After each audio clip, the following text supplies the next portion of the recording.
વિદ્યાર્થી મિત્રો, ચેપ્ટર 5 ઉદાહરણનો પહેલો example.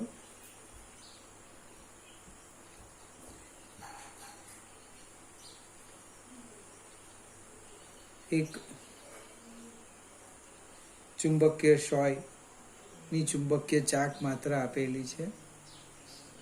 Magnetic dipole moment M 6.7 into 10⁻² ampere into metre square. ચુંબકીય ચાક માત્રા એટલે ડાયપોલ મોમેન્ટ. એની જડત્વની ચાક માત્રા આપી છે I 7.5 into 10⁻6 kilogram into metre square. તે 6.70 સેકન્ડમાં 10 દોલન પૂરા કરે છે. સ્મોલ ટી આપેલું છે 6.70 સેકન્ડ અને દોલનની સંખ્યા આપી છે 10. બીનું મૂલ્ય શોધવાનું છે. ફરીથી એકવાર રકમ સમજાવી દે. ચુંબકીય સોયની ડાયપોલ મોમેન્ટ આટલી છે, જડત્વની ચાકમાત્રા આટલી છે. એ આટલા સમયમાં આટલા દોલન પૂર્ણ કરે છે તો ચુંબકીય ક્ષેત્ર કેટલું? હવે આવર્તકાળ એટલે કે એક દોલન પૂર્ણ કરવા માટે લાગતો સમય. હું અહીં આ રીતે લખું છું. આવર્તકાળ કેપિટલ ટી બરાબર સ્મોલ ટી બાય n. છેદવન કરો, દોલન ભ્રમણની સંખ્યા જે લખો તે. એક ભ્રમણ, એક દોલન પૂર્ણ કરવા માટે લાગતા સમયને શું કહેવાય? આવર્તકાળ. એટલે ટી 6.70 ભાગ્યા 10 એટલે 0.67 સેકન્ડ. હવે આપણી પાસે આવર્તકાળનું સૂત્ર છે, યાદ આવવું જોઈએ, આશા રાખું.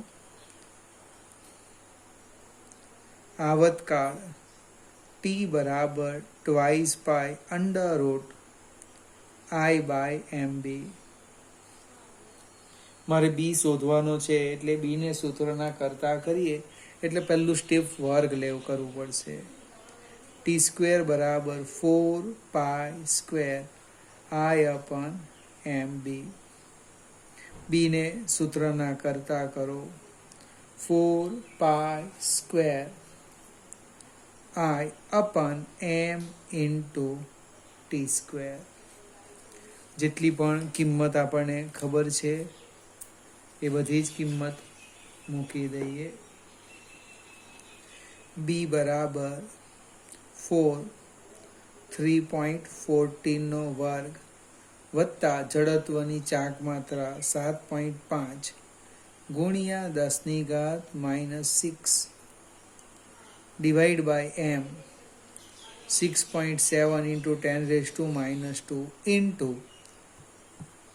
ટી 0.67 ગુણ્યા 0.67. સાદુરૂપ આપણે કેલ્ક્યુલેટરનો ઉપયોગ કરીને આપી દઈએ, જે આવે એ આપણો જવાબ. આ આપણું પહેલું ઉદાહરણ હતું. બીજું ઉદાહરણમાં કંઈક 3 પ્રશ્ન છે. 3 માર્કમાં કદાચ પૂછી શકાય એવું. એક નાના ગજિયા ચુંબકને તેની અક્ષ 800 G ફોર કેપિટલ એટલે ગોસ જેટલા બાહ્ય ચુંબકીય ક્ષેત્ર સાથે 30 ડિગ્રી કોણે મૂકતા તે આટલું ટોર્ક અનુભવે છે. ચલો 3 વસ્તુ આપેલી છે, લખી દઈએ. એક બી આપ્યો છે 800 ગોસ એટલે કે 800 ગુણ્યા 10⁻⁻4 ટેસ્લા. 2 મીંડા કાઢું તો કાઢી નાખો એટલે 8 into 10⁻² ટેસ્લા. ખૂણો આપ્યો છે થીટા 30 ડિગ્રી અને એ જે ટોર્ક અનુભવે એ ટોર્ક આપ્યું ટાઉ 0.016 જૂલ. પહેલો પ્રશ્ન છે ચુંબકીય ચાક માત્રા ડાયપોલ મોમેન્ટ. જો શુદ્ધ ગુજરાતી લખે છે ચુંબકીય ચાક માત્રા શોધો. તો ટો ઇઝ ઇક્વલ ટુ, પહેલો પ્રશ્નમાં tau is equal to M B sine theta, M cross B, અને આપણે એમ શોધવાનું છે. એટલે કે એમ બરાબર tau by B sine theta. Tau torque આપેલું છે 0.016 છેદમાં 8 ગુણ્યા 10⁻² ગુણ્યા સાઇન 30. સાઇન 30 એટલે 1/2 આવશે. આ -2 ઉપર જવાના એટલે +2 એટલે 1.6 ભાગ્યા 8 એટલે 0.2, અને આ 1/2 ના ઉપર જવાના 2 એટલે લગભગ થવાનો જવાબ સાદું રૂપ આપો, કેલ્ક્યુલેટરની જરૂર નહીં પડે, 0.4 એમ્પિયર ઇન્ટુ મીટર સ્ક્વેર.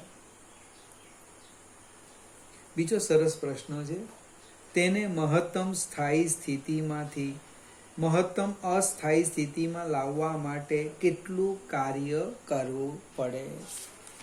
કાર્યનું સૂત્ર મેં લગભગ થિયરીમાં શીખવેલું છે.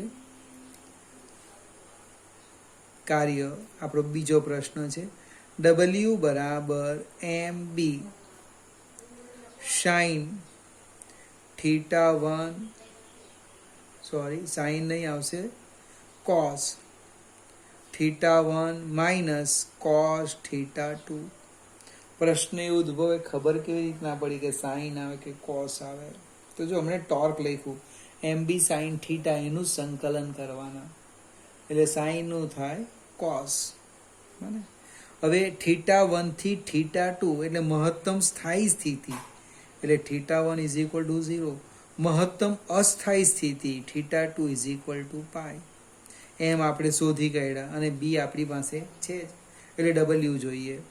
W બરાબર M 0.4 ગુણ્યા બી, બી આપણે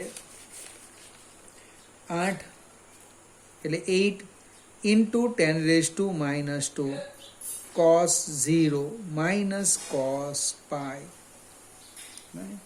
cos 0 1 થશે, અને cos પાઈ -1, ઓછા ઓછા વત્તા થવાના. અહીંયા શું થવાનું? 8 ચોક 32, 3.2 ઇન્ટુ 10⁻² ઇન્ટુ 2, એટલે 32 દુ 64, 6.4 into 10⁻² joule.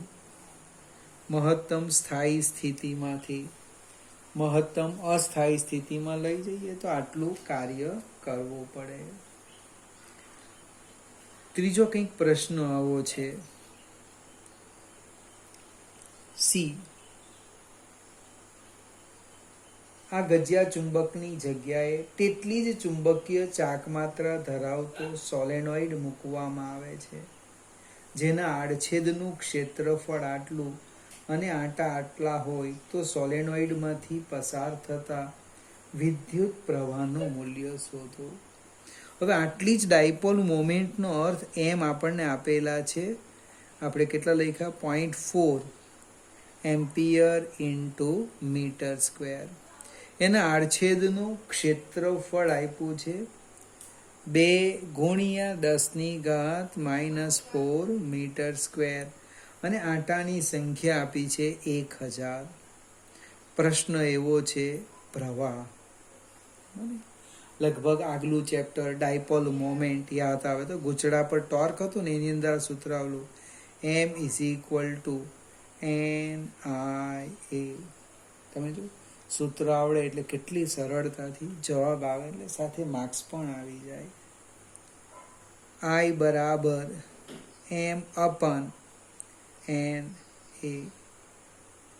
M dipole moment 0.4, 1000 એટલે 10⁻3, આડછેદનું ક્ષેત્રફળ 2 ગુણ્યા 10⁻⁻4. હવે 4 માંથી 3 જવાના, એટલે -1 ઉપર જાય એટલે પ્લસ, 0.4 ગુણ્યા 10 એટલે 4, 4 ભાગ્યા 2 એટલે જવાબ આવવાનો 2 એમ્પિયર. ફરીથી આ નાના નાના પ્રશ્ન છે 3 માર્કની અંદર. જો એને પૂછવું હોય તો પૂછી શકાય. હવે ત્રીજો જે એક્ઝામ્પલ છે એ ચર્ચા છે આપણી.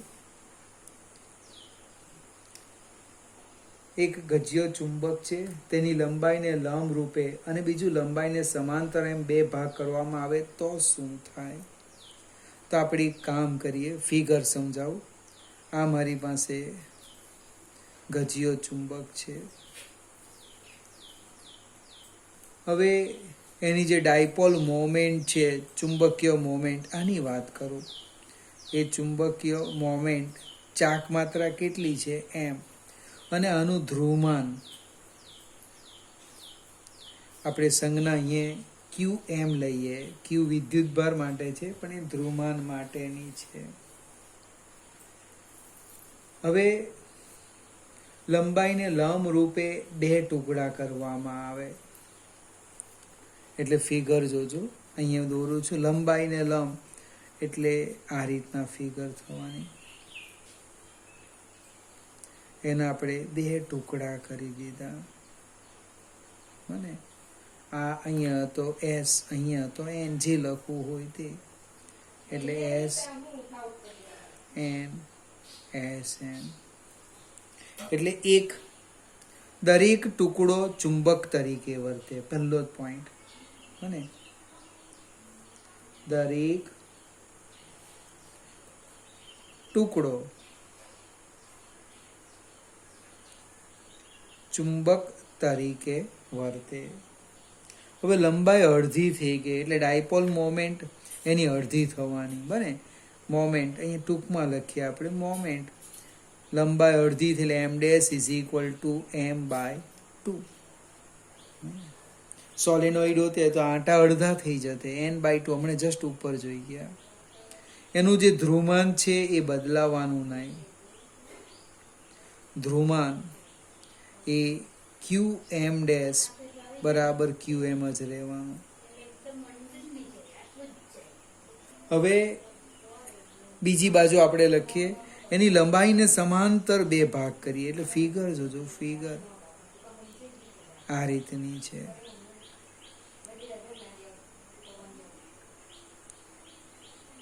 લંબાઈને સમાંતર બે ભાગ કરી દીધા. એટલે આ તો કોમન છે, દરેક ટુકડો ચુંબક તરીકે વર્તવાનો. મને અહીંયા એસ છે ને એન છે, બરાબર. તો અહીંયા પણ એ સ્થિતિ આવવાની, એસ એન. હવે અહીંયા શું થવાનું? એને ડાયપોલ મોમેન્ટ અડધી થશે. ડાયપોલ મોમેન્ટ એ જે પહેલા હતી એના કરતાં કેટલી થવાની? અડધી. અને ધ્રુવમાન પણ અડધું થવાનું. Q M dash is equal to Q M by 2. હવે આ કોઈક એક્ઝામ્પલ નથી, પણ કોઈક ઓબ્જેક્ટિવ પૂછી શકાય. અને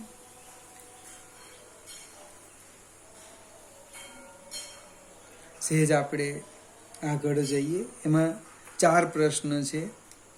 બીજો પ્રશ્ન લઈએ, બી.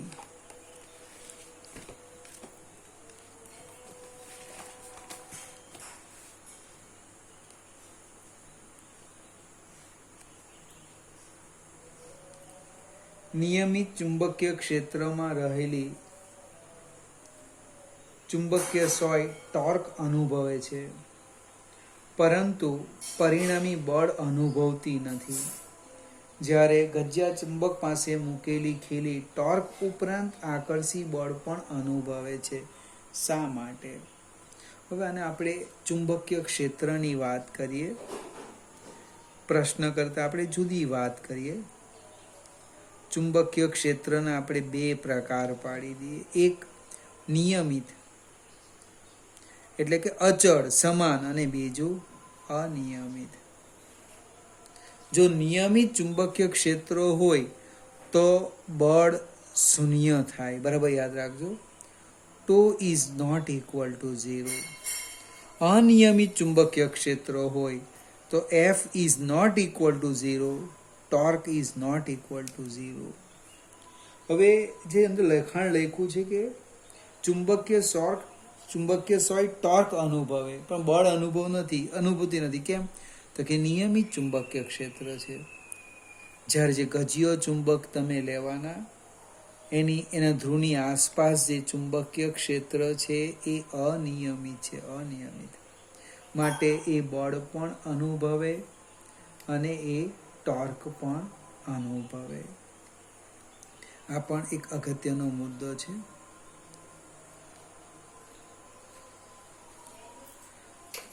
ત્રીજો પ્રશ્ન છે, શું દરેક ચુંબકીય સંરચના ને ઉત્તર ધ્રુવ અને દક્ષિણ ધ્રુવ હોવા જોઈએ? ટોરોઇડના ચુંબકીય ક્ષેત્ર વિશે શું કહેશો? દરેક રચનાને ઉત્તર કે દક્ષિણ ધ્રુવ હોય એ જરૂરી નથી, એટલે જવાબ આપેલો છે ના. પણ એ ક્યારે? દરેક ચુંબકીય સંરચનાને ઉત્તર દક્ષિણ ધ્રુવ હોવા જરૂરી નથી એ ત્યારે જ સાચું છે કે જ્યારે ચુંબકીય ક્ષેત્રના ઉદ્ગમની પરિણામી ચુંબકીય ડાયપોલ મોમેન્ટ શૂન્ય ન હોય. હવે જે ડી છે, ડી એ હું તમારા પર છોડી દેમ. તમારે નક્કી કરવાનું કે કયો ચુંબક છે, કયો ચુંબક નથી. કેવી રીતે ખબર પડશે? આગળ જઈએ. 5.4 એટલે આપણો ઉદાહરણ નંબર 4 ની વાત કરીએ. 5 સેન્ટીમીટર લંબાઈના ગજિયા ચુંબકના કેન્દ્રથી 50 સેન્ટીમીટર અંતરે વિષુવરેખીય અને અક્ષીય ક્ષેત્રોનું મૂલ્ય કેટલું હશે?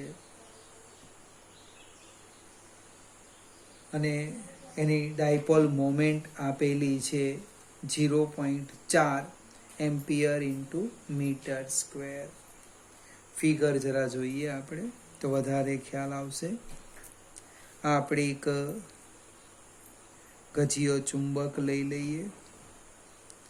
આ જે આકૃતિ પાડું, સમક્ષિતિજ રેખા એની અક્ષ છે અને આ વિષુવ રેખા છે. આપણે અક્ષ પર લખીએ. જે બીજું કંઈક આપ્યું છે તે લખી દઈએ. એક અંતર આપ્યું છે 5 સેન્ટીમીટર, બને એટલે અંતર માટે આર અથવા ડી, એલ અથવા એક્સ જે લખે તે અહીંયા આપણે એલ લખી દઈએ. 5 સેન્ટીમીટર એટલે 10⁻² મીટર.